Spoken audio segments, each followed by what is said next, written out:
Okay. The council will come to order. All rise and salute the flag.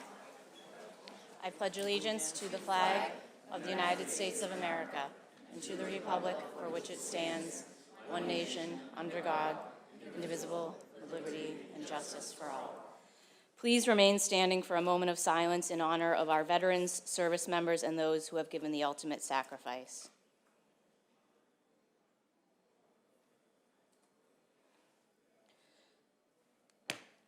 We will also be doing an additional moment of silence for two Malden public servants who have recently passed, Jim Nestor and James Holland. Jim Nestor was the Ward 4 City Councilor from 2007 to 2014. He passed away on September 10th. James Holland served 40 years as a Malden police officer, the last 3 as the chief, before retiring in 2013. He also served as the Malden representative to the Vocational School Committee. May they both rest in peace, and I ask for a moment of silence in their memory.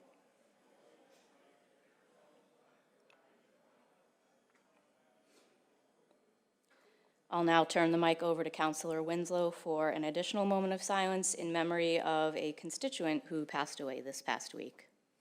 Yes, Mike Harday of William Street passed away suddenly. So on behalf of the entire City Council, we send our deepest sympathies to Lori, Alyssa, and Vanessa, who lost their beloved husband and father unexpectedly. We all know and refer to you collectively as the Harday family because of your loving dedication to each other, yet each of you have a strong and distinct sense of self.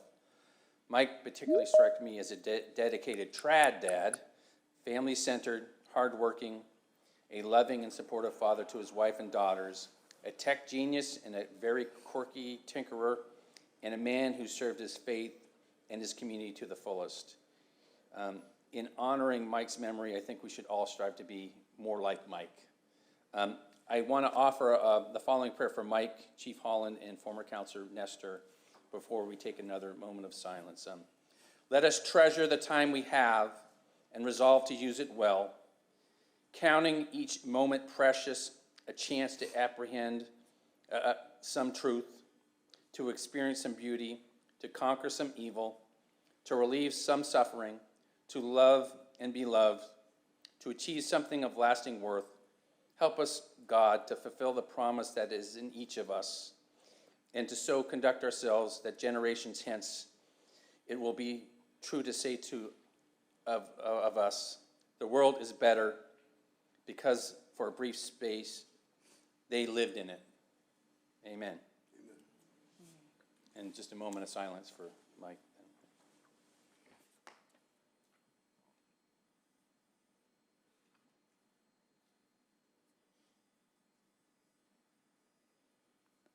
Thank you.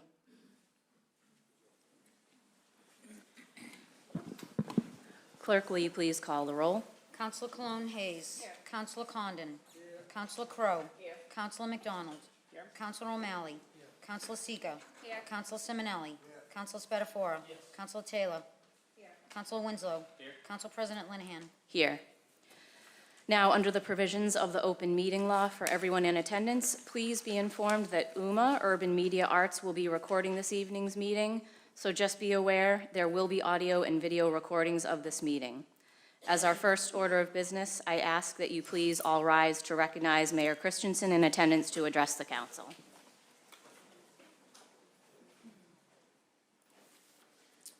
Thank you, Mayor Christensen. You have the floor.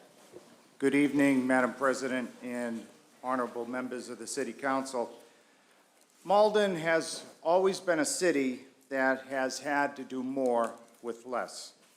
In comparison to other cities, our spending is low in most key areas. In fact, a review of our spending as compared to 7 other cities with whom we share common traits shows that we spend less in virtually every category on a per capita basis.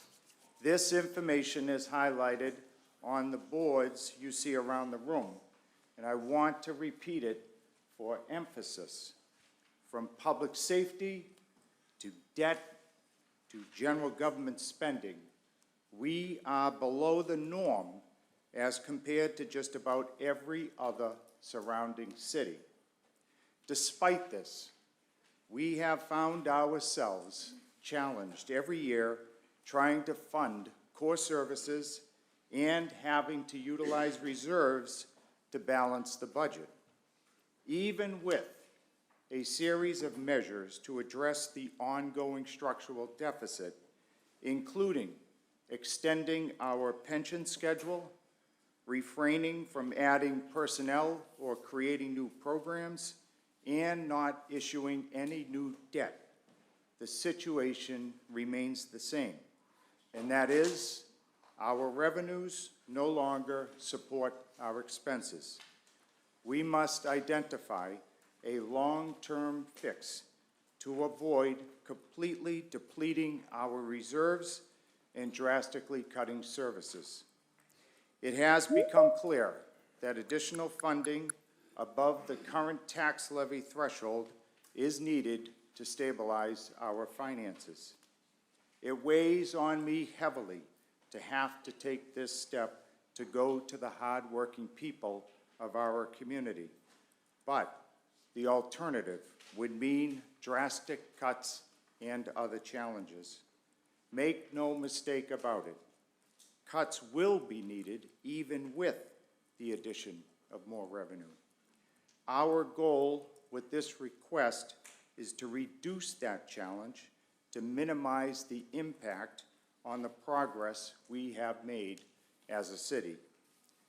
Our employees will be part of the solution as we are in the process of moving health care away from being self-insured to being part of the state plan managed by the Group Insurance Commission. Current estimates are that this initiative will save us approximately $3 million per year. So we are recommending an increase to the annual tax levy limit of $5.4 million, such that when combined with the $3 million projected health insurance savings, we would begin the FY27 budget with a structurally balanced FY26 budget. This will be a start, but not the end. Tonight, we are asking that this paper be referred to the Finance Committee so that there can be detailed discussions about the impact it will have on our residents and the community. Understandably, the most common question is how the override will affect my taxes. The exact tax increase for your property will depend on its assessed value, but an average single-family home valued at $650,000 would see its property taxes increase by $351 annually or $30 a month as a result of the override. We would ask that people take the time to become informed because there has been no shortage of inaccurate and misleading information circulated since the docket was posted. There will be several public meetings so that information can be shared and questions addressed. In the meantime, you can visit cityofmalden.org/override for further information. Our team will be available and ready to work with you collaboratively to provide the public with fact-based answers so that they can make an informed decision regarding their vote. Thank you for your consideration, and I look forward to the continued dialogue in committee. Thank you, Mayor. We appreciate you coming tonight. Thank you. And I just want to underscore for the public that what we're going to be voting on tonight, as you stated, is to refer this to the Finance Committee for further discussion. If it makes it to Finance Committee, we would, of course, be booking public meetings to help everybody understand what's at stake here. But again, we will be taking up public comment tonight as well, and then taking up the paper out of respect for everybody who's joined us tonight. So thank you again for coming to present. Next order of business. Public comment. Okay, next order of business is public comment, which is allowed under our council rules. Each speaker is limited to the subject matter relevant to our evening's agenda and must keep comments to 2 minutes or less. Clerk, do we have anybody signed up for public comment We have tonight? two people. The first is Neil Kinnon. Okay. Neil Kinnon, you have the floor. Please state your name and address, or under new rules, actually, you can just state your street if you'd rather. Neil Kinnon, 11 Spruce Street, Malden. I only have a few things to say. The first one is, in late 80s, we went through a recession. 1999, 2000, we went through a recession. 2003, we went through a recession. Then a few of you were up here in 2008 and on when we went through what was called the Great Recession, the worst since the Great Depression. Since that time, we've had pretty good times. We had COVID, but you got vast sums of money to get you through it. And in all that time, City Council never went to the public and asked for an override. We are in good times, or at least relatively good times right now, so I find that pretty amazing. Secondly, just so the public knows, and I have not taken a position on this yet, completely definitively, but in the last 5 years, in 2021, you spent $182 million. This year, you have a budget of $236 million. That's $53 million more. That's an average increase of 5.25%. We don't have a spending problem. We have a spending problem, not a revenue problem. We have a spending problem, not a revenue problem. If you think you're going to go on averaging 5.25%, people don't get that in their pay. You will break the city, you will break every individual. $350, it's less than a cup of coffee a day. I know that will be said sometime, but this never ends. The mayor said this isn't the end to it. Well, we shouldn't have given 7.9% 2 years ago and 7.1 3 years ago. or 5.3% last year. That's enough for now, but the public needs to know this is a spending issue, not with you. You need to fix your state delegation who hasn't done their job in over a decade and lays the bills on you without the money. Thank you. Lara Thompson.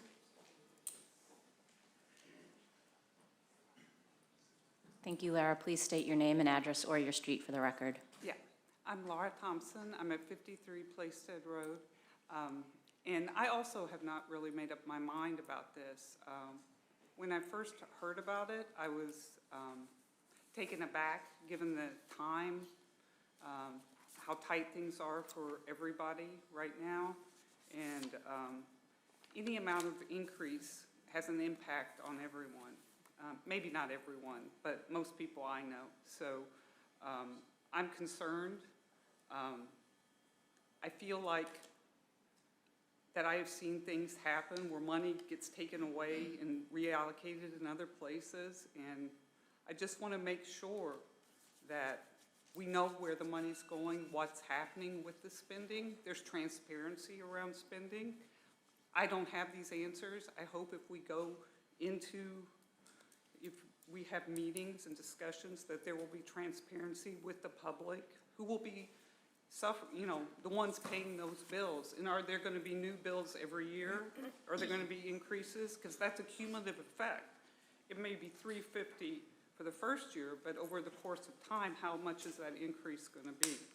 So those are my concerns, and I'm concerned for my community, and I want to make sure everybody, I love the city, I want to make sure everybody gets paid what they're owed, their time, their overtime, not having to go sue for it or whatever. I want to make sure that we know what's going on and there's more transparency. Thanks. Thank you. This isn't my phone. Clerk, do we have additional comments received via email? We do. The first one states, to the members of the City Council, I am a proud lifelong resident of Malden, and I'm writing in support of the proposed tax override docket 363-25. It is imperative that the city continue to fund public services at the current level, especially continued support of the library, Public Works Department, and the Malden Public School System. The ongoing services provided by the city to its citizens should be a priority, especially in times of economic uncertainty. Thank you. Tom Endicott, 201 Columbia Street. This one is from Martha North. I am definitely against a passing or even a consideration of a Prop 2.5. Martha North, 50 Presley Street. Hi, just emailing to say we support the tax override at 21 Woodlawn Road. We want Malden to be the best it can be, and we're well aware that doesn't come for free. This is from Brian St. Marie. Dear members of the City Council, I am writing to express my strong opposition to the tax override proposed in City Council File 363-25. I have owned a house in Malden for 13 years and am proud to call Malden home. I work full-time at a grocery store and live by myself. In order to make ends meet, I need to be frugal and budget my money carefully. As someone on the autism spectrum, I face a lot of challenges, but owning a home and being financially self-sufficient are important to me. So I have worked hard and made sacrifices in order to accomplish these goals. With the prices of so many things going up, making ends meet is increasingly difficult for me and other hardworking people. An increase in my property taxes is the last thing that I need. Personally, I would always prefer that government at all levels cut spending rather than raise taxes. No government program or service is more important to me than keeping as much of my own hard-earned money as possible. Just as I have had to make difficult decisions in order to cut back on my expenses and stay within my means, I think that the City of Malden should do the same, rather than asking hardworking people like me to contribute more. I strongly urge you to vote against the proposed tax override. Sincerely, Marissa Babin, 662 Highland Avenue. I'm writing to express support for the proposed Proposition 2.5 override. I am a homeowner in Malden, and I strongly support stabilizing the city finances and maintaining city services. Paying my fair share of taxes is a small thing to be asked in return. Theodore Brookings, 11 Wyoming Avenue. Dear members of the City Council, I am writing to strongly oppose the proposed tax override. Residents in our city, homeowners and renters, are already facing steep increases in the cost of living. Asking taxpayers for even more money without demonstrating fiscal responsibility is not only unfair, it is irresponsible governance. The city has not clearly shown what steps have been taken to avoid the need for an override. Taxpayers deserve evidence that every option to cut costs and reprioritize spending has been exhausted. Without this, an override sends a troubling message that instead of addressing inefficiencies or tightening budgets, the city will simply turn to residents for more revenue whenever it encounters financial challenges. What is needed is not another tax increase, but a clear strategic plan for the city's finances and priorities. Residents deserve to see a roadmap that explains how current resources are being managed, how future needs will be addressed, and what specific measures will be taken to keep spending under control. A tax override without such a plan is premature and short-sighted. Our community is full of hardworking people who sacrifice to pay their mortgages or rent, cover rising utility bills, and put food on the table. For many, even the smallest tax increase can mean a meal not eaten, a prescription not filled, or a bill left unpaid. These are not hypothetical hardships, they are the reality for many of our neighbors. Before placing more weight on the backs of residents, city leadership must show that it is capable of managing existing funds responsibly and charting a long-term plan that balances needs with sustainability. I urge you to reject the proposed tax override. Instead, commit to fiscal discipline, transparency, and the development of a comprehensive strategic plan that puts residents first and ensures the city lives within its means. Bill Spatafora Jr., 37 Prospect Street. Regarding docket number 363-25, I am strongly in favor of the override. We have a civic duty to fund our city services, and there's no viable alternative to this override. We can no longer kick the can down the road via temporary one-time funds or reserves. Making up this difference via commercial tax is not realistic. First of all, that would take years to accomplish, even if it was possible. And secondly, we can't mimic Cambridge's situation because we have nothing close to MIT or Harvard to anchor a Kendall Square level commercial district. Finally, to address a straw man that I know is being raised on this subject, real estate taxes have basically nothing to do with Malden's affordability. That issue lies with a regional supply shortage, not taxes. Unlike the majority of the council, I am of the age when my peer group is buying houses now as opposed to 25 plus years ago. None of these people are being scared off of home ownership by a few $1,000s in annual real estate tax. It is the monthly principal and interest that is 5 times higher. Malden's residential exemption makes the taxes here very cheap, and a couple $100s more a year from this override would not change that. Sean Bonanu, 47 Perkins Avenue. Dear members of the council, I am writing to express my strong opposition to the proposed tax override, proposed in council file number 363-25. Before asking homeowners and renters to shoulder yet another financial burden, the city must first demonstrate that it has done everything possible to manage existing resources responsibly. It is unacceptable to request an override without first proving that every effort has been made to cut unnecessary spending, reprioritize budgets, and operate within the city's means. How can the city guarantee that any additional tax revenue will be spent appropriately? Without a clear enforceable plan and independent oversight, taxpayers have little confidence that new revenue will be managed any better than existing funds. Families, seniors, and renters across our community are already struggling with rising costs. The city must prove it is willing to make difficult decisions and reduce expenses before turning to taxpayers as the solution. I urge you to vote against the proposed tax override and instead commit to transparency, fiscal discipline, and an independent audit of the city's finances. Yours truly, Ann Warren, 78 Rutland Street. I'm a condo owner as of last year. I'm okay with a Prop 2.5 override to help fund schools and other important aspects of the city. I did not get the residential tax exemption yet, but the increase seems to be negligible in my case, like about $15 a month pre-discount. When I get my discount, the savings from community electricity will probably negate that. Some ideas I have to help increase funding is to lower parking minimums. we could fit in at least one more commercial building at each shopping plaza, Stop and Shop, Broadway, Town Line. This was a quick email, sorry, and it's signed Samantha LeBlanc, 30 Daniel Street. Dear members of the City Council, I am writing to express strong opposition to the proposed tax override in City Council File 36325. Before asking residents to bear more financial burden, the city must first show that it has managed existing resources responsibly. To date, no clear explanation has been given as to what steps have been taken to avoid a tax increase. Taxpayers deserve transparency and accountability, not vague promises, before being asked to pay more. It is unacceptable to pursue an override without first cutting unnecessary spending and reprioritizing within current budgets.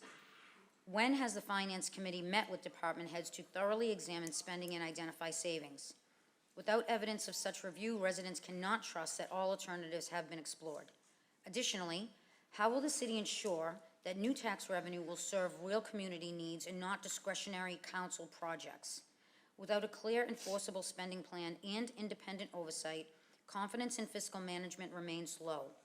What's truly needed is not more taxes, but a full independent financial audit. This would help identify inefficiencies and ensure funds are used wisely. Until that audit is completed, asking for more money is premature and unfair. Families, seniors, and renters are already struggling with rising costs. The city must lead by example, tighten its own belt before expecting more from taxpayers. I urge you to vote no on the tax override and commit instead to greater transparency, fiscal discipline, and an independent audit of city finances. Sincerely, Denise Belboni Cowie, 81 Newland Street. I want to express my support of a Prop 2.5 override. Even at the simplest, most surface level, look at finances at a local level, we can think about how inflation expenses has varied from 3 to 7% increase since 2001. Prop 2.5 only allows a 2.5% increase in property tax revenue increases each year. The city's revenue has been held back out of step with our expenses. To reduce expenses, we would be cutting current service levels, taking away from the resources our city offers our residents. Property taxes contribute about half of the revenue base of our city based on my reading of the budget, and therefore, even a small percentage increase can provide dramatic relief to our budget constraints. I am happy and proud to invest more in my community through the taxes I pay. It is one of the most passive ways we can all help support each other and our city. I encourage everyone to know how much they currently pay in property taxes, and I encourage the City Council to prioritize communication about how much each homeowner's taxes will change. I think many people would be relieved and less opposed if they had some idea what the override would mean for them personally.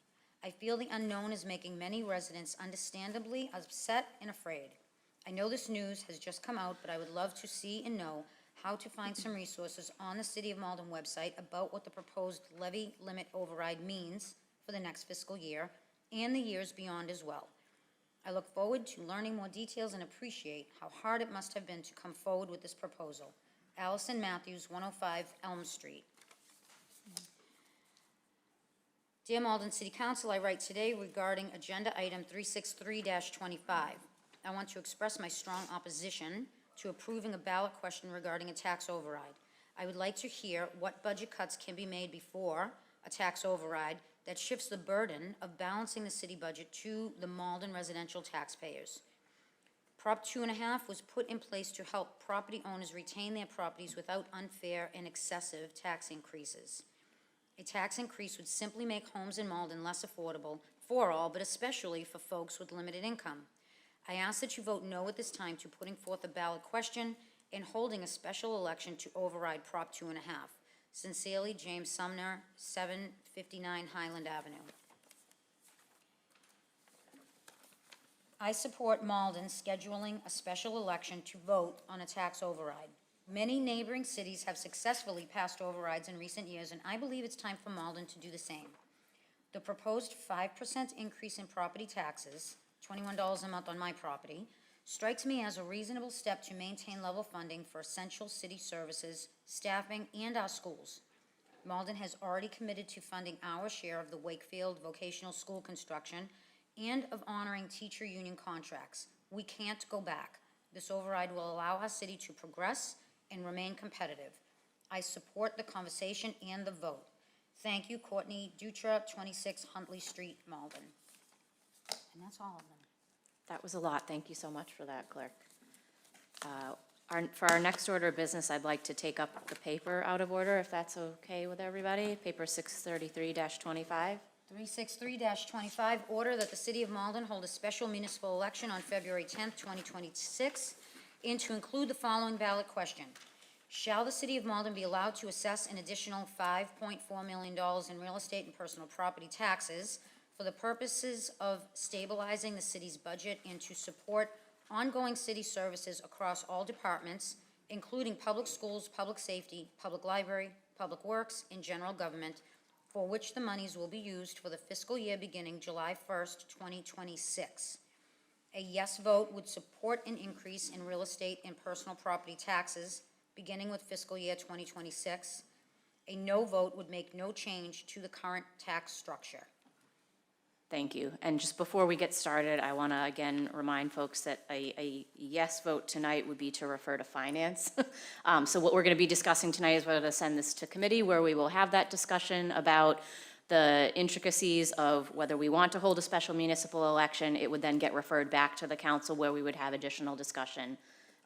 And so just to lay the groundwork before we get started, I already see a couple of lights, and I'm going to take Councilor Simonelli first. Thank you, Madam President. Listen, I never thought I'd see myself being here at this vote, but, you know, coming up here, I was totally against this Proposition 2.5 override. I think it's unfair to the homeowners. It's tough enough out there for people to make ends meet. You know, we're not a rich city. But listening to other folks, and then you got services for people at the same time. So it's like, you know, what do we do? But you know what I want to know? I want to know how the hell we get here. That's what I want to know, because I'm here tonight, and I'm hearing all this stuff, and, you know, as we've been moving along throughout the year, we haven't been seeing this. Nobody's seen the big picture of this happening as we're moving down the road, that this is going to happen. I mean, Council Spatafora have been saying now for 4 years since I've been up here that people, you know, we got to start looking at losing commercial properties and gaining commercial and trying to do stuff to get commercial property here so you can get more tax revenue for it, because you get no tax revenue in apartments. It's like a warehouse rate. That's what they get. So you see these apartments going up everywhere, whether they're affordable or not. There's like warehouse tax on that. So, yeah, you're gonna have to do a lot of talking to me, man, to get me to pass this thing, because I'll be honest with you, I just can't put a burden like this on the homeowners of the city of Malden and the taxpayers. And you know what? Listen, it's a tough job we got. And if we gotta cut, you cut. And that's just the way it is. I've been there in 2011, after 9/11. We had a cut. See, the problem is the city of Malden throughout the years has sold off all kinds of property, never held anything. You go to a city like Everett, and they got like 5 pieces of property that are worth millions of dollars. So they can sell those off. Well, you'd have to get a home rule petition first, because it'd have to go in the public properties first. But you can do that. We did it. I did it. In 2011, raised $3 million, closed the budget, so we'd have to lay nobody off.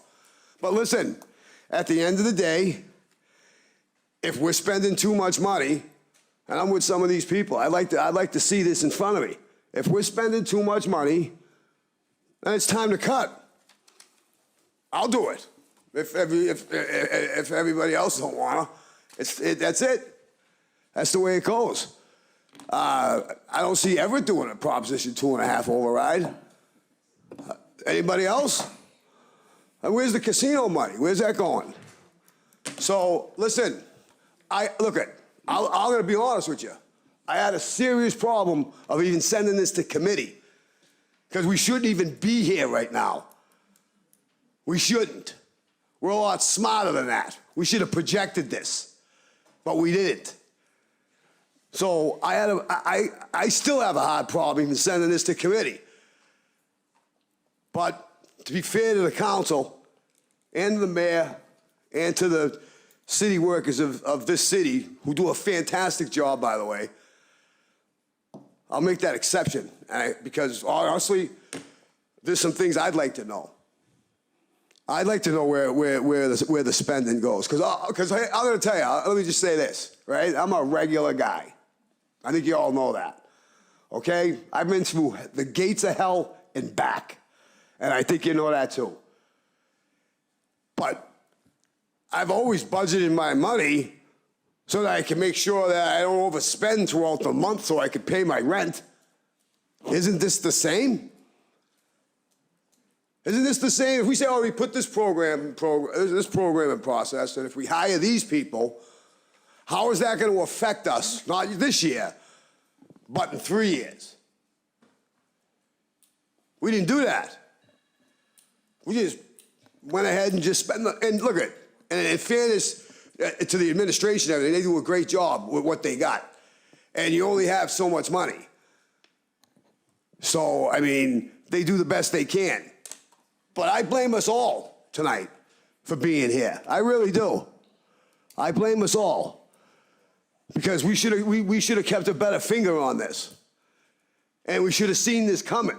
All of a sudden, I get told last week that we're having a meeting on whether we're going to do a Proposition 2.5 override. Last week, I thought we had $44 million in the general fund rainy day account for the next 2 years. We'd be all set. So I know you're talking about doing it now and having it for 2027, but like Neil Kinnon said, right, it gives us a couple of years to get on our state delegation. And if they don't do the job, we run against them. That's how it works. If they're not bringing in the revenue that the mayor needs to run the city, then one of us or one of you should be running for state rep next. If they're not bringing in the revenue. Listen. It's state senator. That senator, when do you ever see that guy? So then maybe they should pull him over here by his underwear and bring him in here and explain to us, how come we don't, how come he's not bringing in the funding? Where's the funding coming from? I mean, I just think this is a horrible position. It's a horrible position for us. It's a horrible position for the mayor to be in. The guy's done a fantastic job since he's been in office, and it's killing him, and I know it is.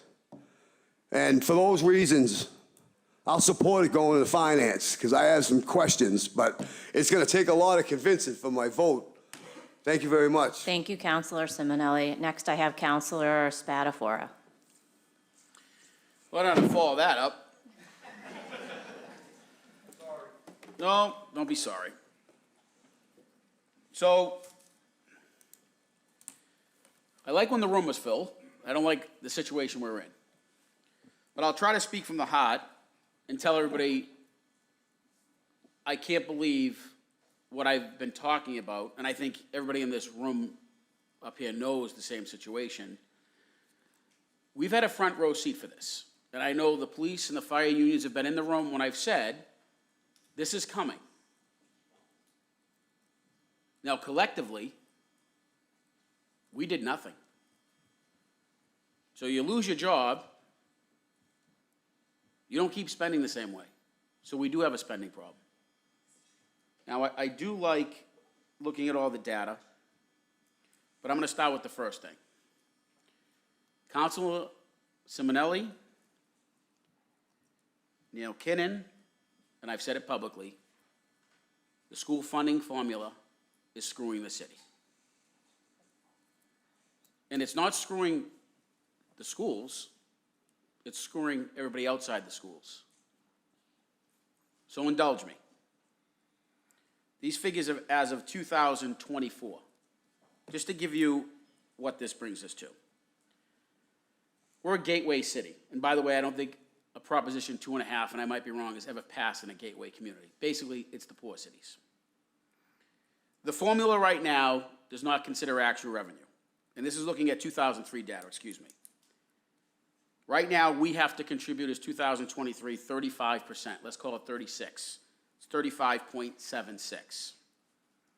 compared to our peers, because we're gonna hear about how the other communities have had to do this. Revere is 27.7, Everett is 23.67, Lawrence is 9.53. So do the math, we pay more. But what does that mean for this room? That means if we just used an average, the city of Malden would be getting $30 million more. And what that formula requires us to do is, if we don't meet the funding formula for the schools, we have to basically rob everybody else to pay that part of the budget, because they set a minimum. So all the unions in here, call the state reps, call the senator, call the governor, because we're getting screwed. Simple as that. It's not picking one union, one department over the other. There's not enough money. $30 million, and that's an average. More money than we would be getting right now, same tax base. That's a fact. That's math. And if anybody wants to debate it, we'll debate it. The problem is it's politics, and if we get a change, another community gets screwed. Then you know what? We should all go to the governor's office and demand it be fixed. We're the highest dense, we're the most diversified, we need the money. We need the money. That's A. B, and I've been saying it for years, we're running to the bottom. We're over 90% residential. 90%. So that means we have 10% for commercial and industrial. Let me give you some quick numbers, because I'm going to use the benefit of everybody being here to show what I mean. Chelsea has a population of 40,000 people as of 2024. Their combined industrial, commercial, and tax base as of last year was $25 million. The city of Malden, I'm rounding up, is $17 million. We have a population of 66,000 of 2024. We're not going to use Somerville because it's disgusting. Somerville, no, not in a bad way. I'm saying it's gross how much money they're getting from commercial and industrial. They almost have $50 million in commercial and residential. Malden, it's a 58% tax difference. Not that they're paying more, but we're not using that money for anything. It's not what you make, it's what you keep. You build a house, you build an apartment, there could be services in there, children, you gotta pay it, it's the government, not commercial. So for every dollar you're getting, you're probably keeping 98 cents. You're not spending more money in that. We need, you're right, and the person who wrote it said, we're not gonna change it fast. You're damn right we're not. I've been asking for it for 5 years. If we go to 100% residential, we either become Lawrence or Lowell. That's what's gonna happen. Because every tax increase is going to all the residents. Simple as that. More importantly, I forgot about this. Personal property tax. That's on equipment. And I know Nate's here. If I get it wrong, furniture, machines, all these things that usually goes to business. City of Malden last year collected $4.8 million in personal property tax. Again, we don't share that revenue. It's called non-compensatory. Basically goes right in our pocket, we get to keep more of it. Everett got 12 million. 12. Somerville got 10. Saugus got 3. Medford got 4. We're the lowest. Let me see what Chelsea got. Chelsea got 6. That's tied to commercial rate. It's not hard to figure out what we got to do here, people. Call the state, try focusing on a plan and a vision, have a little patience, and increase our commercial tax base. Stop taking every little piece of property that we have, gas stations, convenience stores, and turning them into housing. It's killing us. It's killing us. And to be quite honest with you, it's killing you. Whether you're an employee here or a resident, it's killing you. I don't want to talk about hotel tax, right? Because we all know what that's going to do, hotel tax, right? We're not going to talk about liquor licenses every year. We're not going to talk about meals tax every year, right? All the stuff that comes along with those businesses. And God forbid they hire somebody. Now, the other thing, and I'll turn it over, I will be quick. This is not court. I have a question, but I'll hold that to the end. My other point was, two communities around us, Melrose and Medford, did do an override. You guys, I told you about the commercial base. I told you how we're getting screwed there, right? So before Medford did their override, they laid off 32 people. It doesn't say. I don't think it was police or fire or teachers. I think it was just 32 people. And I know it's not good news for those 32 people, but they cleaned up their act. Melrose laid off 50. Good, better, and different. Malden hired more. And again, we're in a front row seat. We're all collectively. I didn't vote for the budget last year because of this. Simply didn't vote for the budget last year. We saw the plane crash, we did nothing, and we hoped that we were going to land, and we did it. I didn't think it was going to come this fast, especially not before an election day.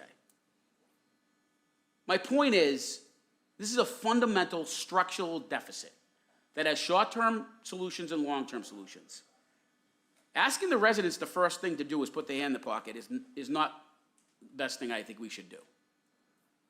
Now, I'm not saying we're probably not going to get there. But my last thing and I don't know who to ask. My question is simply this.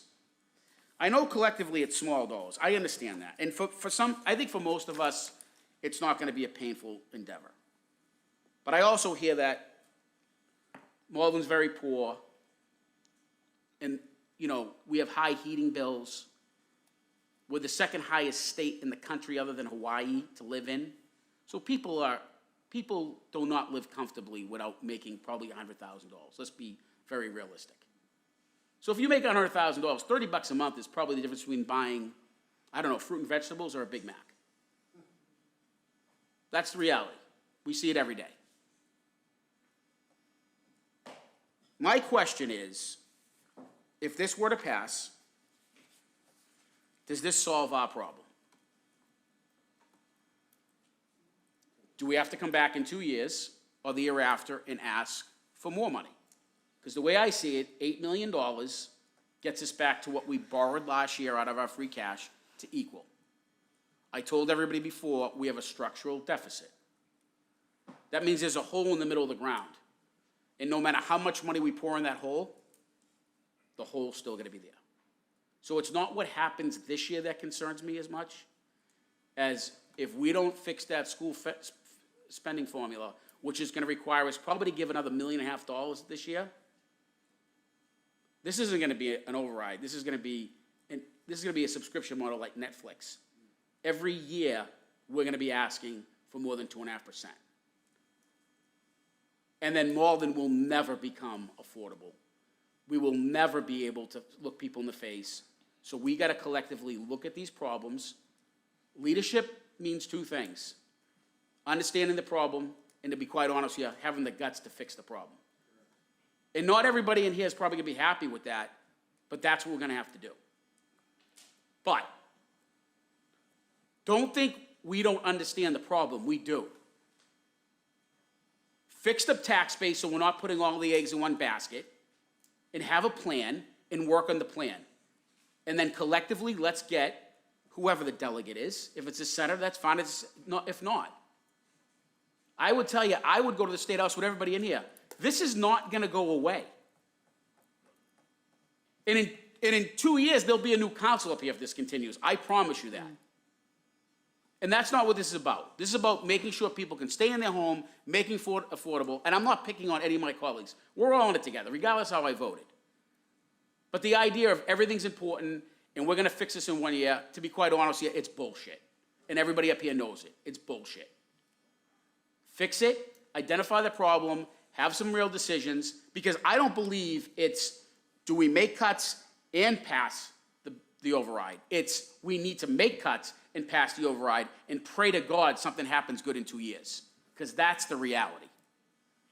I apologize for my time. Thank you very much, Madam President. Thank you, Councilor Spatafora. Councilor McDonald. Yeah, thank you so much. I actually just wanted to start by saying I know our mayor and his team brought charts with some of these, some of the data about our spending and our financial situation relative to other communities. And could we hear what's on those charts, and could we maybe position them so that the folks who are watching online can see what's on the charts that are here? Is that okay? That's perfectly fine. Could we, I'm not sure which of you is best to describe the charts. But I think that we usually see we've got some charts here. What's the best camera? Usually we get a camera. Yeah, so I don't think we have them digitally available to show on screen, but if we could move them, Can we move them so they're on camera, kind of facing the other direction, like we would get somebody standing at the podium? Can we right, do what that? is the best way to do that? Oh, maybe if we just turn them around? Yeah, just turn them around, maybe. Thank you. Thank you, Counselor O'Malley. And I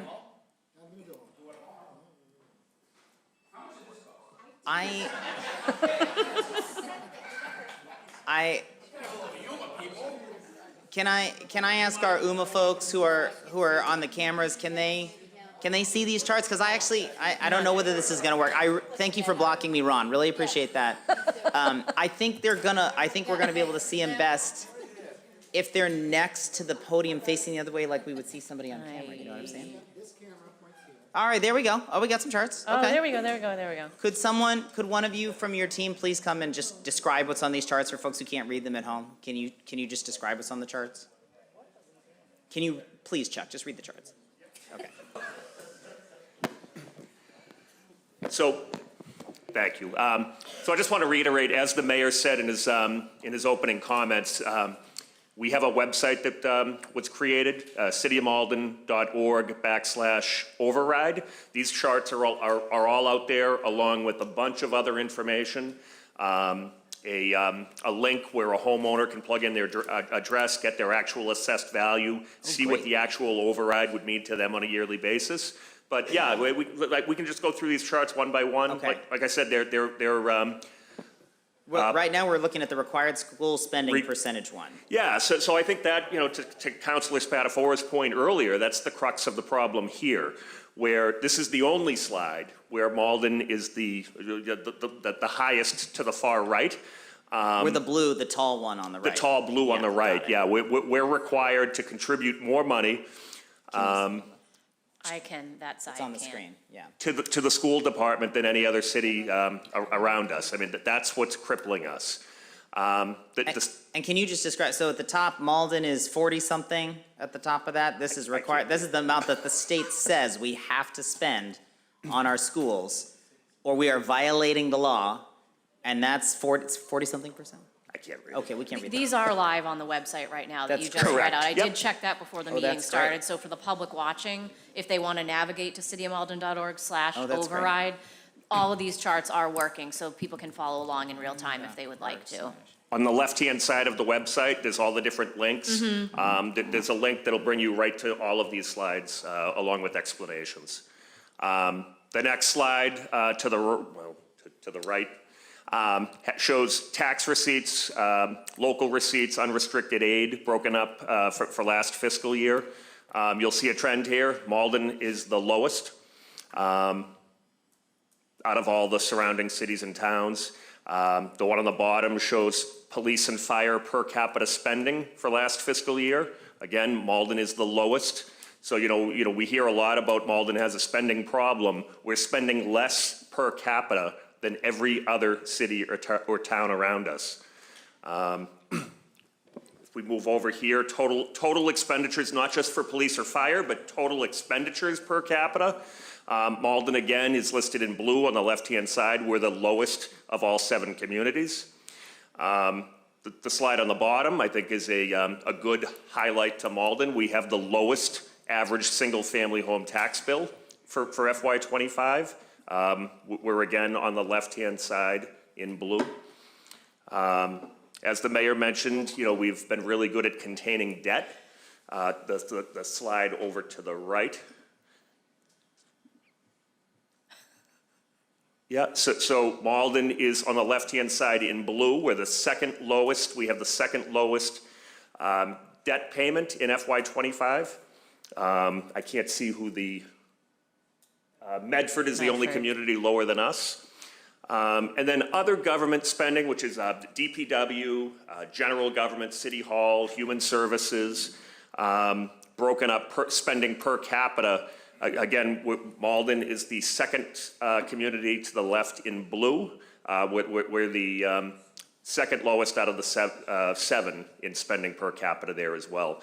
So, I think it's important just to note that the slides definitely show that spending-wise, as compared to our peers, we're definitely spending much less per capita than comparable cities and towns. But again, to Councilor Spatafora's point, that first slide that we looked at required school spending as a percentage of local taxes for the school. That's what's really crippling us. As Councilor Spatafora said, it's upwards of $30 million a year that we're losing out on because of that broken formula. Thank you, Chuck. Can I? Yes, yeah, sorry, I was just taking a breath in. I I know. wasn't trying to interrupt you. Not at all. I really do appreciate, I was looking at these charts also, and so you can look at them in a little more detail. Yeah, okay, this is great. We're moving them back. Thank you, appreciate that. And so, I do just want to clarify the purpose of sending something to committee is so we can ask questions. So I hope we can at least pay our mayor the respect of sending this to committee. But I want to say, this sucks, gang. Like, I'm frustrated. I think we're all frustrated. Can we agree that we're all frustrated? Is anybody not frustrated?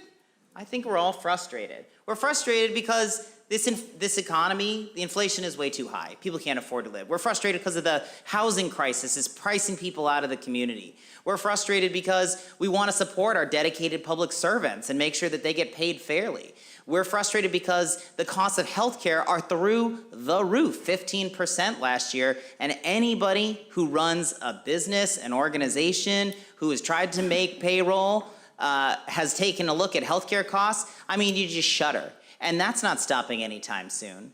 So we're frustrated about the reality that we're in. We're frustrated about what the state requires us to do. And I want to spend a little more time on that. I'm going to come back to that. We are frustrated about the fact that we have not been able to grow our commercial tax base the way that some of our neighbors have. I completely agree that we have to talk a lot more about that.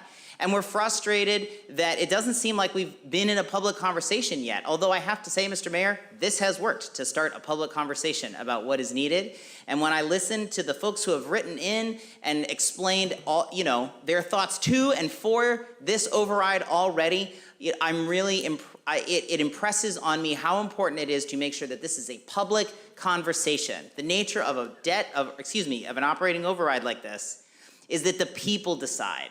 Voters decide, actually not us. It's not the people at this, we get to say whether you decide, the voters, but it actually is up to the voters of this community to decide the future of this city. And I think that that is appropriate. I hope that we're not seeking to short circuit the will of the voters by trying to grandstand on any individual agenda. I actually hope everyone has not made up your mind at this point, because this is the first meeting we are having about this, friends. Let's ask a lot of questions. Let's dig into the data. I think that there's a really strong case, just to start out, that Malden has in fact managed its money and gone through a lot of different things to get here. It is, anyone who has sat at this table should be able to show that this is 100% not the first thing we're doing.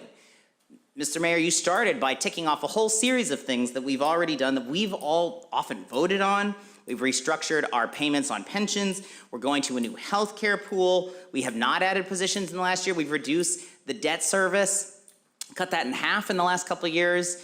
And we continue to spend low despite being a high-need community. So the reality is, though, that we have to decide what we're gonna do.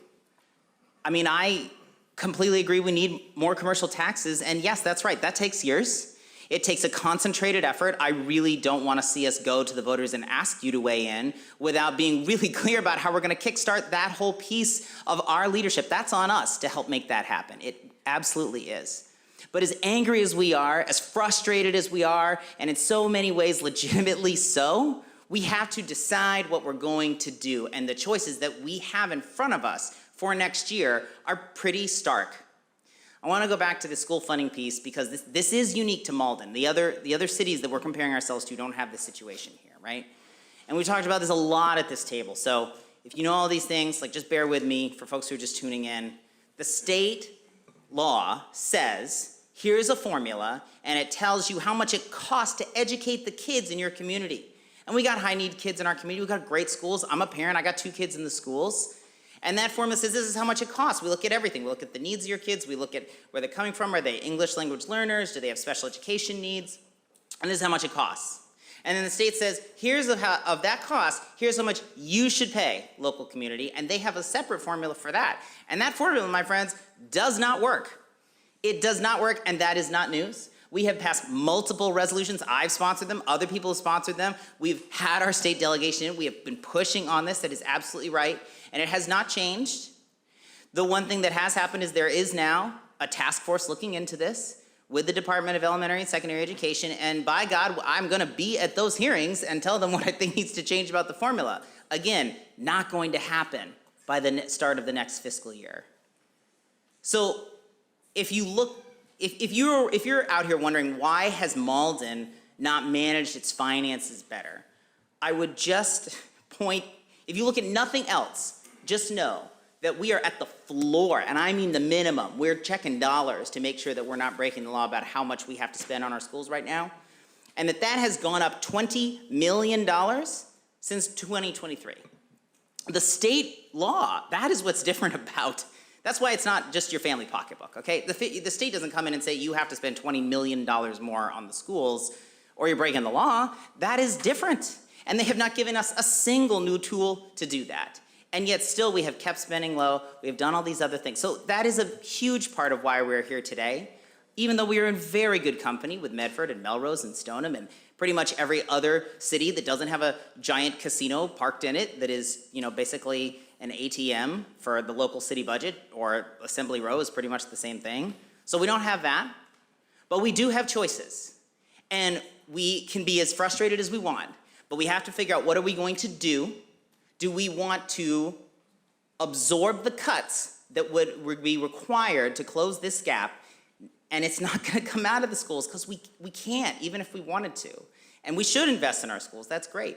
But it is going to come out of everything else in the city.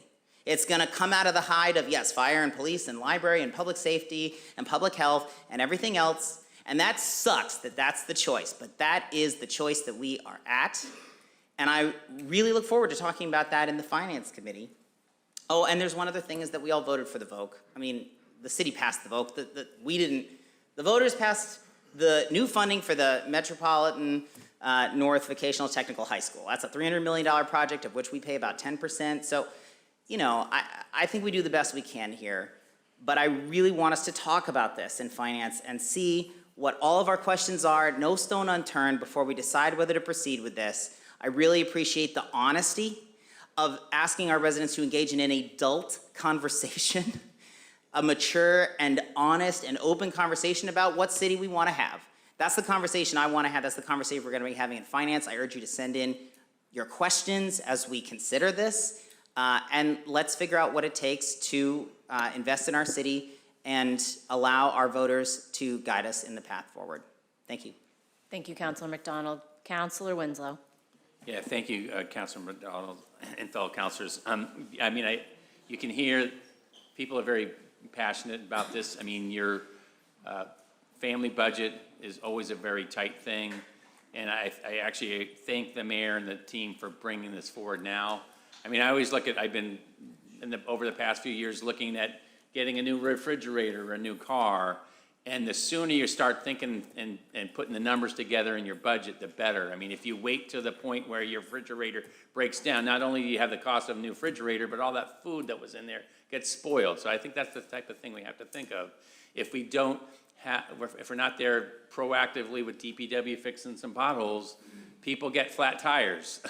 If we don't have a fire force that's meeting, insurance standards, your insurance rates go up. So we have to remember there are consequences to making sure, and I do have to say, having worked in Somerville, having worked with Medford and Everett in terms of the Telecom City project, now River's Edge, working up in Gloucester, I've seen a lot of different things happening in the city. And I do have to say, our financial team is very solid. And so I think it is a thing. I think we all, as counselors, we know the school funding formula is, obviously, we're at a big disadvantage.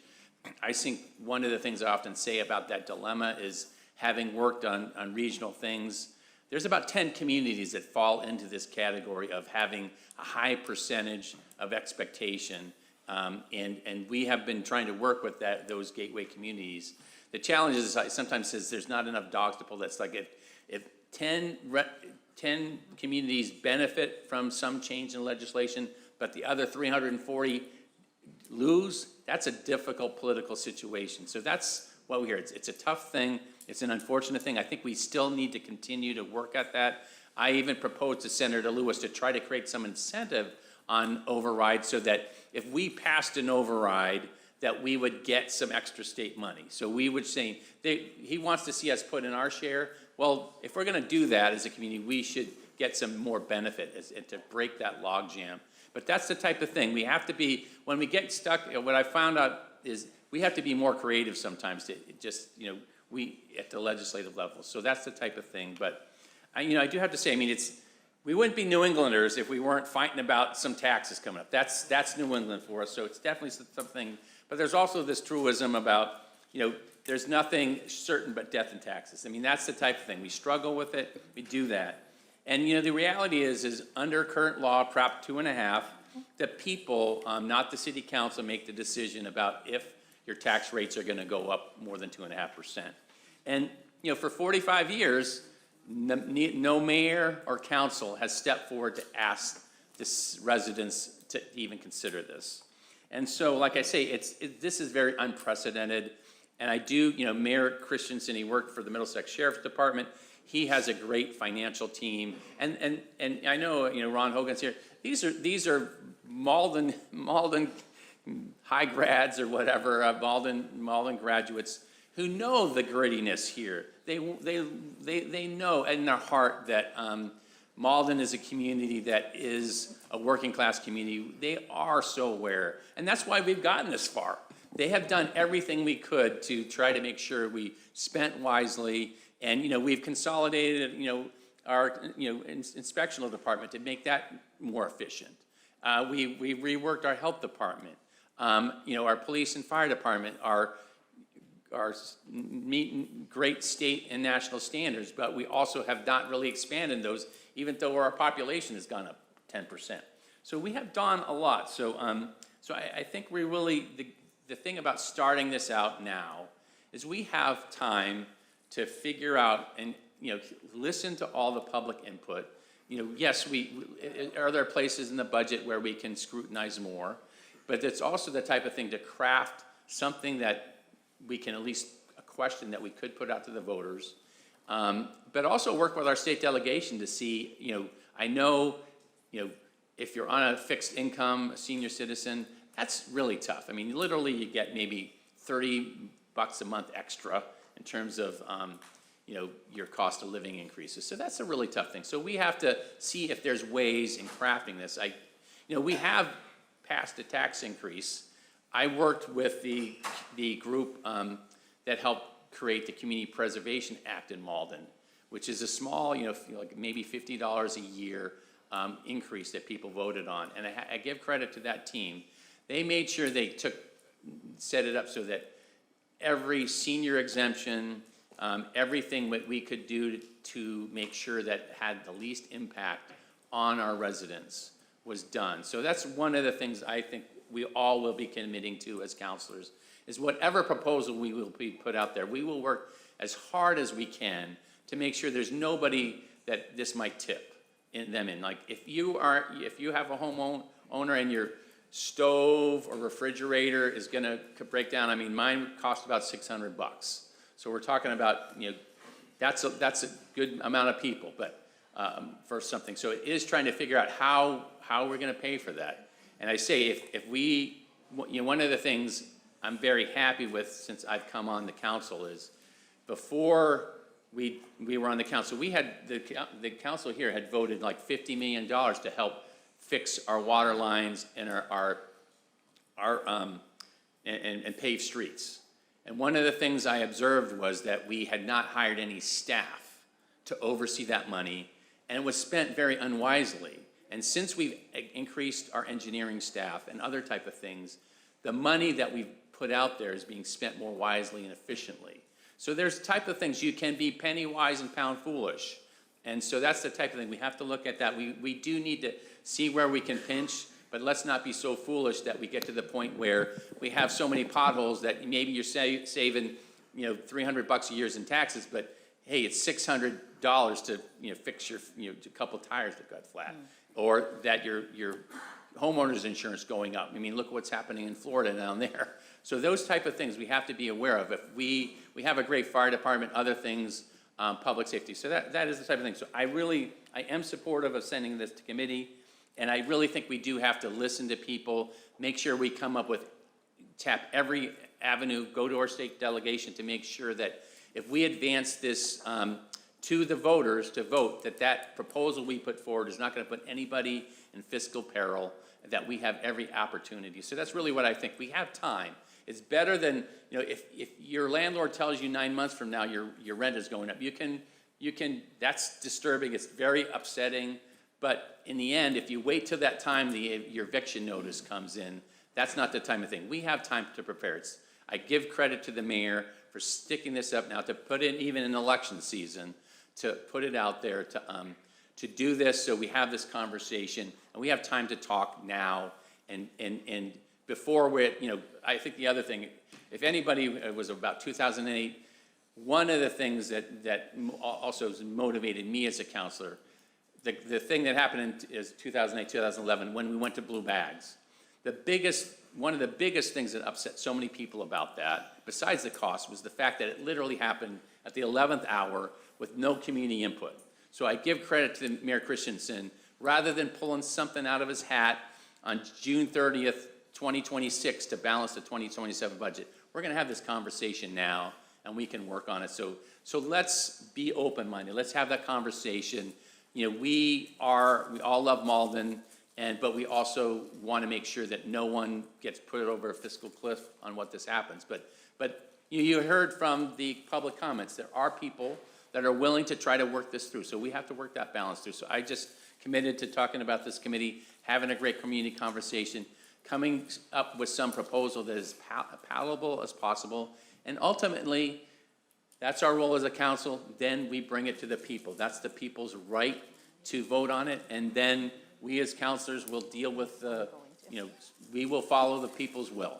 So that's really, we just want to make sure we put something out there that people can really educate themselves about, make that consideration, and we as councilors will all be committed to follow the people's will. So that's really what I have to say. And just one last thing, talking about commercial development. When I worked at City of Somerville when they were planning out Assembly Square, and one of the things I have to say was that there was a determined group of residents who supported. They wanted, initially that was supposed to be a Stop and Shop, to be IKEA. The residents there were determined to make sure that if they brought a new Orange Line station into Assembly Square, that was going to be a major development. The city, to make sure that happened, the state wasn't coming up with the match. They voted on a $50 million bond. I mean, you can see why Somerville has such a high bond rate, but to get the level of commercial development that you want, we got to be bolder as a city. So as we work on our master plan, you got to remember, we can't fix ourselves to 3-story buildings across the city to think that we're going to make up for the commercial type of thing that's happening in the Somerville or Everett. That casino ain't 3 stories tall. The buildings in Assembly Square or Union Square aren't 3 stories tall. So if we really think we're going to build a commercial tax base and not be bolder, we are fooling ourselves. And like I say, I've seen it. Those communities plunged deeply into that. That's something we have to think about. We're going to go through that process too. But that tax base they built is not just by accident. They really leaned into that. They put money into it, and they redid their zoning. Somerville's zoning is totally different. Our zoning is stuck in the 1980s, so it's the type of thing. If we are talking about commercial development as a solution, Councilor that's Winslow, 5 years out, 10 years out. We have 2 councilors waiting with their light on. We need to So that's what I move say. along. Let's lean in, let's get this conversation going. Thank you. And go forward from there. Thank you so much. Thank you. Great. Councilor Cologne Hayes. Okay, thank you very much. So I feel like we sat through a few Finance 101 lectures, so I'm not going to go into any of these details. What I am going to say is I will be honest, I have spoken previously about a Prop 2.5 override. Personally, I feel that I am privileged enough to think, yeah, I can afford that. And, you know, we get what we pay for, and we don't want to making any cuts. No way should we be cutting anyone who's in this room, especially our safety folks. But this isn't about me, and it's about the people. And I immediately heard, the second this was put on the agenda, tons of phone calls from people very concerned and worried. And of course, you know, we need to listen to everybody. I also just want to say that none of this should come as a surprise. I've only been on the city council for 4 years, but Mr. Hogan's come to us, I can remember at least twice, with huge finance issues that we all heard. I put them out on my Facebook immediately just to let everybody else know, like, we are having some problems coming down the road.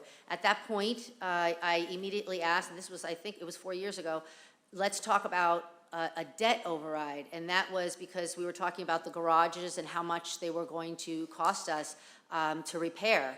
And also the vote, which I voted on. I love the vote. We need to have that there. But we knew both of those were coming down the road and that they were going to cost us a lot of money. I don't want to look like we could have, should have, would have, but I'm going to vote yes, of course, to, you know, more talk into the Finance Committee, but I am so still on the fence about what we need to do as a community to get us through this. We have lots of questions. We need to, you know, ask more what we can do before we put this on the ballot. One of them I had talked about last night was an audit, and not the audit that we do annually. We all know we do an audit annually. I mean a deeper dive audit, and one that comes from the state. And we need to talk about it. I did read some of the mayor's memo, and I like the fact that he was talking about bringing it to the CEIC, like the committee, to have some community discussions. I think that's great, but I would love to ask that it's a combination, right? This is coming from you. I'd love to work with your office. I don't think it should just fall on us, but if we're going to hold meetings, we should probably all hold them together. So we'll talk about that in the meeting. I don't want it just to fall on us. I think we should, as a city, be working as a team, legislative, executive branch, to get us through this. So I look forward to talking more about this, listening more really from the people, and not lecturing. I heard, you know, a lot of lecturing tonight. So I'll vote yes. Please have this amount of people showing up to all our meetings, and I will be on every social media and anything that I can. Please, you know, putting out all information and ask us questions, and we need to, you know, get us all through this. And again, I am on the fence, so I'm going to be listening to everybody. Thank you. Thank you, Councilor Cologne Hayes. Councilor O'Malley. Thank you. You know, I think something that's really important is that we don't fearmonger, no matter what your position is. You know, and I have heard that, you know, if we don't do this, you know, we're going to be cutting rank and file employees. And I think it's important for people to know that that's a choice. That's not a requirement that we cut rank and file employees. But it's also true that what we're dealing with right now is the consequences of you know, years of bad decisions that we've made. And these bad decisions, to be clear, are the responsibility of all of us. This is not all on the mayor's shoulders by any means. We are all elected officials. We've been hearing this from our financial team for years. I've been on the council now for 10 years. We were talking about it 10 years ago. We're still talking about it now. And during those years, we've had all the information we possibly could need. We've seen this happening. I've mentioned this many times. Many of my colleagues have mentioned this. But what has happened, in my opinion, this is my personal opinion, is that you know, it's tough to get reelected every 2 or 4 years or whatever your term is. And so oftentimes there's a disincentive to actually address the structural problems that Councilor Spatafora was talking about. You know, people often put their short-term political aspirations over the long-term health of the city. And I want to also reiterate what has been said, including Councilor Winslow, which I was happy to hear. A lot of this responsibility does fall at the feet of our state delegation. And I'm going to say it, particularly Senator Jason Lewis. Senator Jason Lewis came into this room when we were talking about our education formula and said that Malden doesn't pay enough taxes. Direct quote. Paraphrase. I don't want to get sued. And I want to say to the public, when does Councilor Spatafora, Simonelli, the mayor and myself all agree, and Neil Kinnon. When do we all agree? So I would say that that shows you where the problem is at, and we can't just be putting, the fact that we don't want to upset the apple cart and we want to preserve our, political aspirations because we want to go for that next thing. Let's actually solve the problems. Let's work together as a community. And what has been very explicitly said is that the state delegation, at least on the Senate side, will not help change the Chapter 70 formula until we pass an override. At the same time, our Department of Secondary and Elementary Education left the city. The state is literally turning its back on Malden. They are leaving Malden. And it's not just the education formula where they're turning their backs on us, but the loss of DESE impacts our revenues from our meals taxes to being able to increase the daytime density so our businesses survive. How in the world did DESE leave? They went to Everett. So I would say that, when it comes to a Prop 2.5 override, the council really, there's no restrictions on where that money can be spent. The city council has no control over where that money will be spent. It goes into general revenue. Our finance committee, though, their only role is to recommend cuts to the budget. And that's a responsibility that has not happened in probably close to 10 years now. When I first came on, there were often discussions about we need to cut this budget line item so that we can, maintain the long-term health. That hasn't been happening. I appreciate that Councilor McDonald has made the Finance Committee accessible, but it's not just about hearing the problems, it's about solving the problems. And I will say that before we do a Prop 2.5 override, we really need to look at other ways to solve this problem. Councilor Cologne Hayes had mentioned some stuff about debt. So a debt exclusion is basically when you put something on the ballot and you say, hey, we want to do a capital project and we need the funds to do this. The way we have been funding capital projects is from the general fund. If you're spending your general revenue fund money on that should be going to operations on capital projects, you don't have any money left. So, rather than funding lead pipes, we could be funding lead pipes out of a debt exclusion. We could be funding new schools out of the debt exclusion. We could be funding the VOC debt out of a debt exclusion. Parks, a new fire station, road work, storm drains. Currently, that's all coming out of general revenue. New growth. I appreciate the mayor and the team for looking to bring new growth to our community, but new growth is how we get out of this. And I know that there has been an anti-development thing for a long time, but new growth is above and beyond the 2.5%. If you encourage high-quality development, that is going to bring in more revenue for us, above the 2.5%. So we can actually afford the things that we expect. And I'll give you an example. We had 2 Class A office buildings that were being proposed on Pleasant Street. But unfortunately, because of the permitting and delays that happened at the local level, that pushed it into the pandemic and then into the tariff wars, and it's not possible for them to build these commercial buildings anymore. The tax base that Councilor Spatafora wants to build.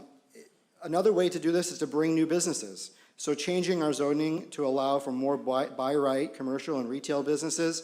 I actually can say that Councilor Spatafora and I crossed the aisle many years ago, maybe in 2019, and we passed a comprehensive reform for commercial development along the Malden River.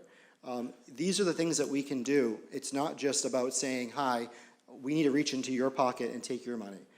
I appreciate that this is the challenge, but the mayor needs a team here. We as a city need to be together on what is the problem. The problem is the education formula. So I don't want to belabor the point, but we really need to resolve that. And I will also say that I don't think it's fair to the public to have this election in the middle of winter. I just don't think that's fair. It really reminds me of what happened with the VOC, which was, I think, the lowest turnout election that we ever had. And as Councilor McDonald stated, the VOC debt is one of the other reasons why we're having a significant issue. That doesn't mean I'm anti-VOC. That doesn't mean I don't want there to be trades. My father was a union painter. I want that. Preferably, I would have liked a VOC to be built in Malden so it's more convenient for our students to go there. But, we have what we have. Let's try to figure out a way to resolve this. And I would fully support a debt exclusion because then I know it's going to lead pipes. I know it's going to schools. I know it's going to a park. There's another way. I hope we will explore that in finance. Thank you all. Thank you to the mayor for bringing this to the public, because I do agree with Councilor McDonald. It has brought this to the surface, and I think that we're going to resolve it this time. I think that collectively, we're going to be moving forward. We know what the problem is, and we're going to tackle it. Thank you. Thank you, Councilor O'Malley. So at this time, I'll be looking for a motion to refer this to finance. Oh, my goodness. Okay, I'll take Councilor Sika, seconded by Councilor Taylor. All in favor? Aye. Okay. That motion carries. Thank you all for coming. Next order of business. Are we back to the consent agenda? Do you mind reading that? Okay, I appreciate it. We can. We don't have a full ton on the rest of the agenda. Are you okay? Okay. All right, we're good, we're good.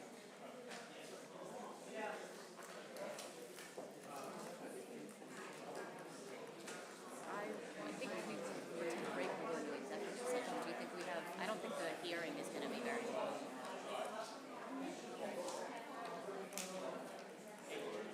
If you need to go, we need to take a break.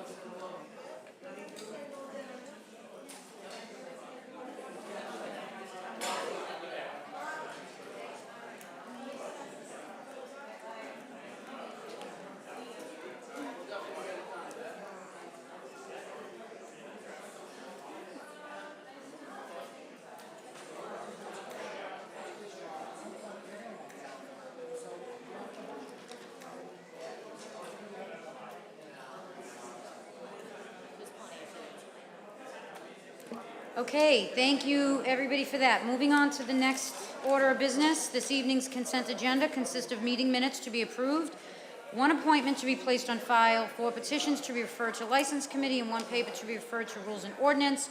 Does any councilor have a desire to remove any of these items from the consent agenda for the purpose of further discussion? Okay. A motion by Councilor Crowe, seconded by Councilor Cologne Hayes. All in favor? Aye. That carries. Next order of business.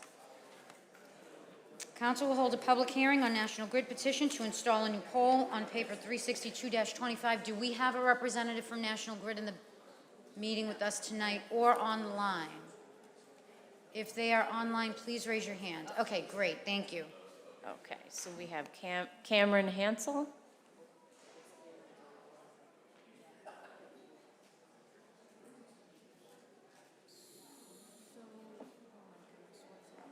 Oh, whoa. Oh, no. It's showing the screen, but you can just. Like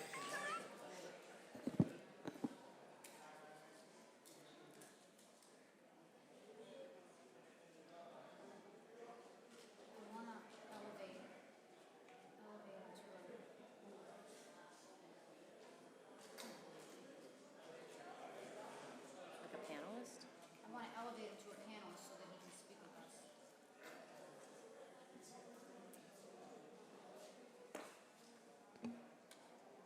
Sorry, Cameron, just hang on with us for a minute.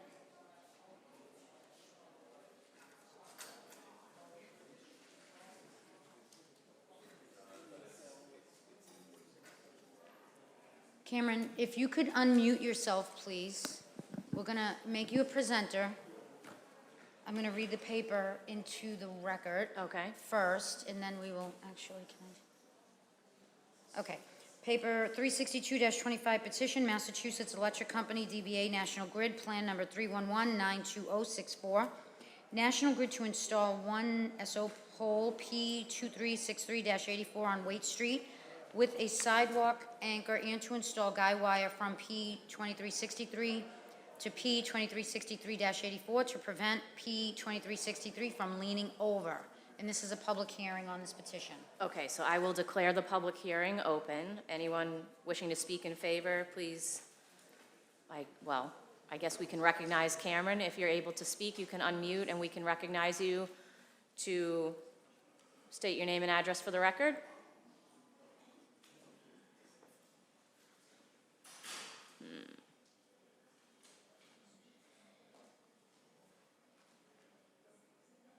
Cameron, are you able to turn on your microphone and your camera so that we can speak with you?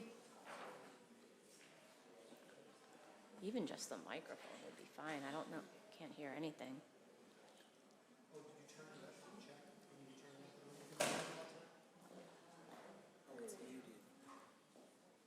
Where is it muted? Oh, This is- the audio at the bottom? That's the computer that's muted. We should be able to hear him through the... Cameron, are you able to hear us? Yes. Oh, there you There are. we go. That's better. Thank you. Cameron is with us. Cameron's... Okay, can you hear me now? Yes, we can. You can go ahead, Cameron. Thank you.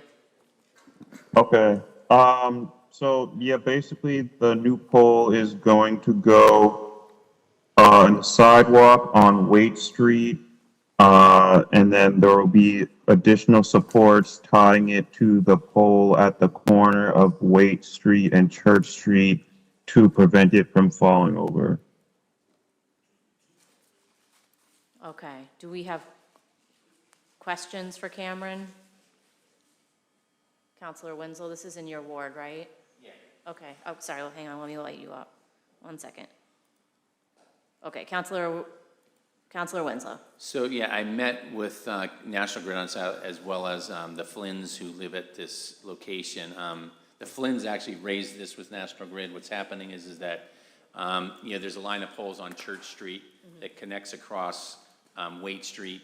And what's happening is that the poles on Church Street are sort of pulling their line, that's pulling the pole and then pulling the line at their house. They're concerned that their power is going to get snapped. So the purpose of this pole is to stabilize often when you have power going around a corner, the poles may get pulled out, by the tension from other poles. So it's to put in a stabilizing pole, and, the Flynn's were happy. The location is Waite Street. It actually, one of a few streets in Ward 6 that actually has a grassy strip between the sidewalk and the homes. So the pole will be located there. It'll be at a location that's not going to interfere with the trees, so it's actually pretty good. So it's just something that'll be helpful to stabilize the poles and make sure that others don't get out of alignment and stuff like that, and also make sure the Flynn's power doesn't go out. So I am supportive of this, and we had that conversation. So yeah. Okay. Thank you, Counselor Winslow. Any other questions from among the council for Cameron? Okay. What's that? Who? You just want to open the hearing then? Or what? Oh, sorry, Counselor Spatafor. Go right ahead. Cameron, is there anything else going on that pole? The new pole, no. It'll only be there for support. So nothing's going on that pole? There's no other telecommunications, nothing else? You're not going to lease it out to a cable box? No, it's a single-owned, only National Grid pole. All right, I just want to, I put my footnote in here, not that I'm against that stuff, but this is the trick with National Grid. They put poles up, and then they rent it out, and then we have 15 poles that hinder, I think, progress. But I understand the situation for Council Winslow, it's structural, and I want to make sure that's safe. But I think sometimes we get taken advantage of because you guys put poles up and then rent it out, and then the neighbors call up and say, why is there 6 poles in front of my house? And 2 of them got electricity on them, the other one's got cable boxes. So as long as you got that on the record, I'm fine with it. I'm happy to support Council Winslow's initiative. Thank you. Okay, thank you, Counselor Spatafora. Counselor O'Malley. I'm sure that they don't have a plan to do it now because the pole doesn't exist, but like, that doesn't change the fact that their intention can change, and that would still be true, what he said. I think the question is gonna be whether or not electricity will be run to that pole, that would enable what you're describing. But if you wanted to put a condition that there'd be no electricity or no small cell antennas on the pole. Yeah, I can't speak to cable boxes on the poles, but, yeah, that's my Okay. only thought. Okay, so let's conclude the hearing before we obviously do any conditions. Does anybody else in the chamber wish to speak in favor of this petition? Going once, going twice? Okay, seeing none, does anybody wish to speak in opposition to this petition? Okay, seeing none, I will close the hearing, and I will entertain a motion with or without conditions on whether to grant this petition. Yep, Counselor Winslow. So my suggestion is we authorize this petition for the purpose of a sidewalk anchor pole that does not include power or other accompaniments. So that's really, they normally don't, so I Okay. think that should be working. Do we have a second to that motion? Okay, on a motion by Counselor Winslow, seconded by Counselor Spatafora.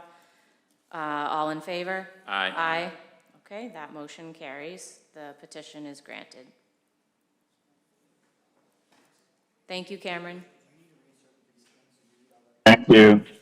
I will, yes.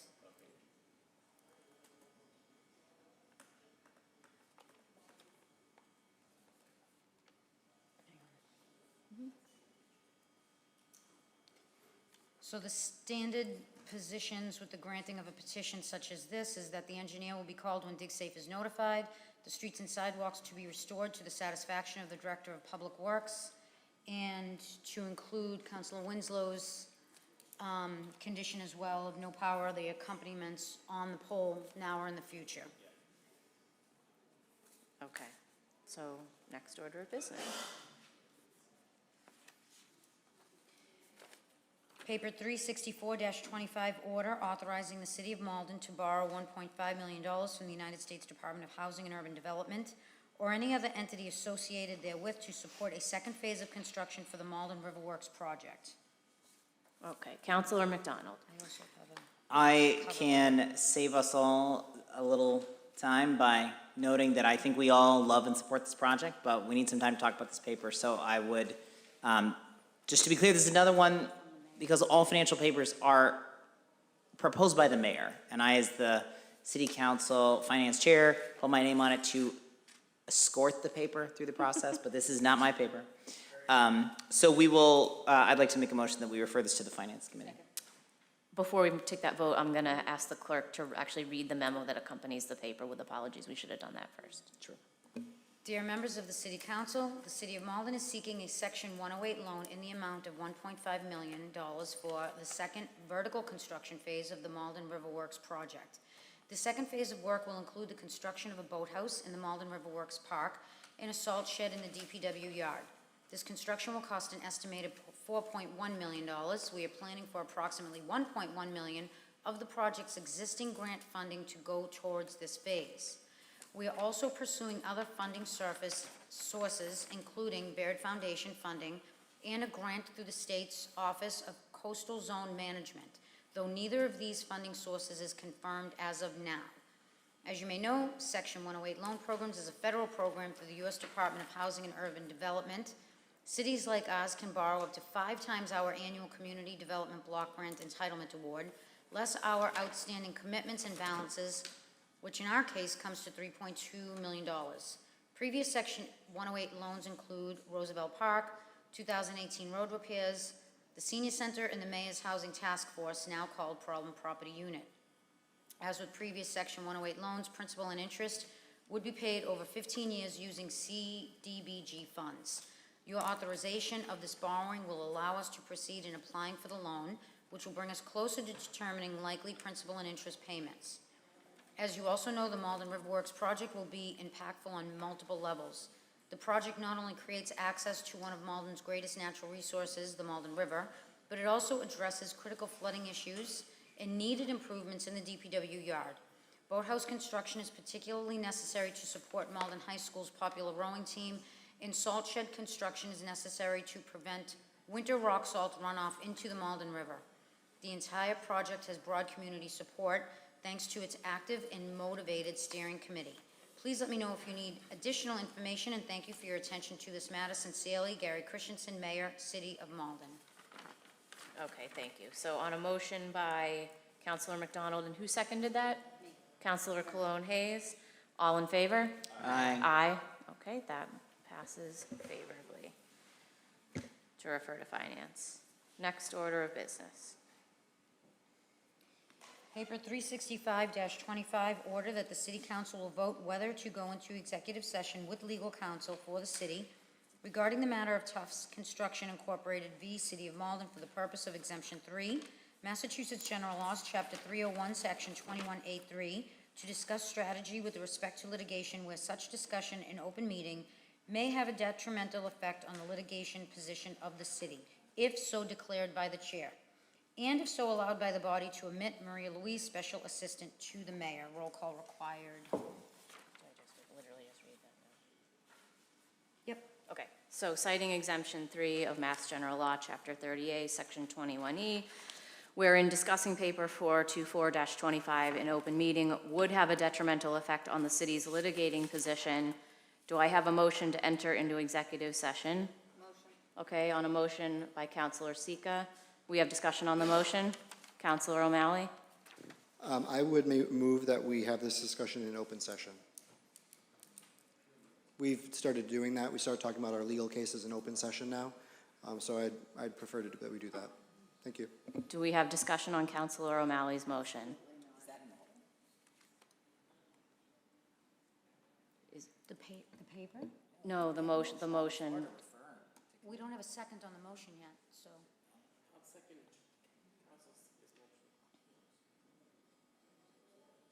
So Councilor Sika's motion it prevails because it was taken up first, correct, clerk?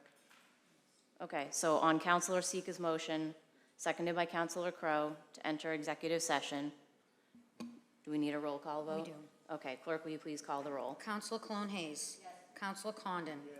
Counselor Crowe. Yes. Counselor McDonald. Yes. Counselor O'Malley. No. Counselor Sika. Yes. Counselor Simonelli is no longer with us. Counselor Spatafora. Yes. Counselor Taylor. Yes.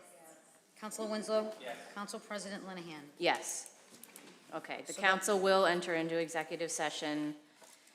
The body will not, we can certainly do personal privilege. Is that okay with everyone? Okay, so we will do personal privilege. We will not reconvene after. We will adjourn directly from executive session after we conduct personal privilege. Councilor Sika for personal privilege. Thank you, Councilor Linehan. I just want to remind everybody that this Sunday is our annual Public Safety Day down at Linden Park. It is I'm sorry, sir, we're still in session, everybody? Can we please have a little quiet in the chamber? 11 a.m. to 1 p.m. I'm sorry, Councilor Spatafora, it's Public Safety Day on Sunday. I know, but I didn't realize we're going to do personal privilege right now, so God knows we might not be out of here till midnight, but just want to remind everybody that this Sunday, rain or shine, Public Safety Day, Linden Park. I unfortunately will not be present this year. I'm so sad over this, but I have a family wedding that I need to go to in Arizona, and nobody wanted to change the date, so. But it's fine. It'll run perfectly. You won't even know that I'm not there. So I hope everyone has an amazing time on Sunday, and I'll look forward to seeing pictures of everybody. Thank you. Thank you, Councilor Sika. Councilor Winslow. Yeah, I wanted to thank the Ward 6 voters who came out for the September 16th primary. I'm honored to have been the leading candidate there, and reminding everybody we do have the election on November 4th, so I'm so everybody, I saw the councilors at large yesterday at that debate. Congratulations to everybody on that. It's great to get the word out to voters. Just a few things. Councilor Crowe and I will actually be at Public Safety Day working to give out some bike helmets, so that is happening. We'll fill in there a bit for Councilor Sika. And then on October 26th at the Salem Wood School, the Maplewood Association is hosting the Halloween event there with the Salem Wood PTO. So looking forward to having people come out on the 26th. I think it's starting around 11 o'clock and going till about 3. So just want to let people know about that. Bye. Wonderful, thank you. Councilor Taylor. Did I not? Oh, hang on. I shut it off. I don't know what I'm doing. You're all Sorry. set now. Thank you. So I just want to remind everybody tomorrow we're hosting Italian Heritage Celebration. October is Italian Heritage Month, and it'll be right at the City Hall Plaza. So please stop by. I've been told that the Traveling Apothecary is going to make affogatos, so gelato with espresso, as well as there will be cannolis. Donation from Bianchi's Sausages and Panadossi bread. So a lot, learn a lot about Italian history and culture, and come celebrate with us tomorrow night from 5 to 7. And then October 18th, we will be haunting the woods at Pine Banks again, and I hope you will all join us. It'll start at 5:30, go till 8 p.m., so get in touch. You know, we'll have flyers out soon, but get in touch if you want to participate. Thanks. Awesome, thank you. And last but not least, Counselor O'Malley. Oh, that's okay. Everybody's hot with their, Thank you button very tonight. much. I just want to thank the volunteers that came out to Waits Mount this weekend for a cleanup. We had amazing weather and a great turnout, and I really appreciate it to everyone. Special thank you to the great Malden Outdoors and DJ for organizing, more volunteers, particularly from the climbing community.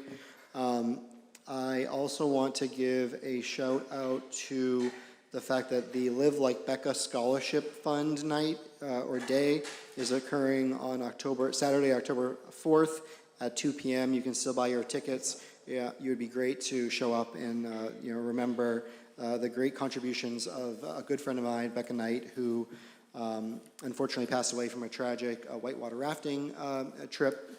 And we get together every year to remember her and to fundraise for scholarships for Malden students. On that same day, there will also be a climbing festival at Waits Mount put on by the great Malden Outdoors. I believe it's at 3 p.m., but please go and check out the time to confirm. Thank you. Thank you, Counselor O'Malley. Okay, we will reconvene in executive session, and once again, we will not be returning here. We are going to adjourn directly from our executive session. Thank you, everyone, for coming tonight.